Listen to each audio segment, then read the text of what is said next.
In today's video, I'm going to teach you how to leave a Trello board. Whether you're reorganizing your digital workspace or simply tidying up, knowing how to exit a board you no longer need is essential. Let's dive right in and walk through this process step by step. First, you'll want to navigate to Trello by opening your preferred web browser and typing in trello.com.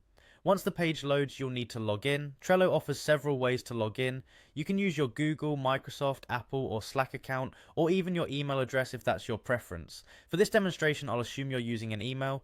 Go ahead and click the login button located in the upper right corner of the screen. Once you've entered your credentials, you'll gain access to your Trello dashboard. Now that you're logged in, locate and open the specific board you wish to leave. Your Trello dashboard displays all your active boards, so find the one you want to exit. Once you click it, you'll be directed to the board's main page.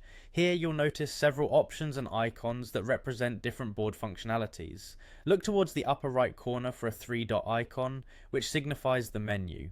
Clicking this will reveal a drop-down menu of options related to your board settings and actions. In the drop-down menu that appears, scroll all the way down to locate the option titled Leave Board.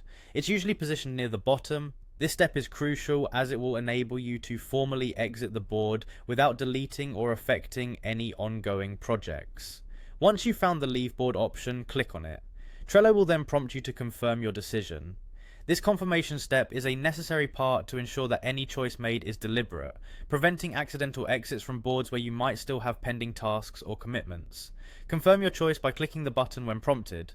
And that's it, you've successfully left your chosen Trello board. This action will remove the board from your dashboard while keeping all the board's content intact for other team members. It's a great way to streamline your workspace and maintain focus on projects that matter most to you at the moment. Before wrapping up, remember that if you ever need to rejoin a board you've left, you'll need to be re-invited by a current board member. I hope you found this tutorial helpful, and that it brings some simplicity back to your digital workflow. Thanks for watching, and don't forget to subscribe for more Trello tips and tricks.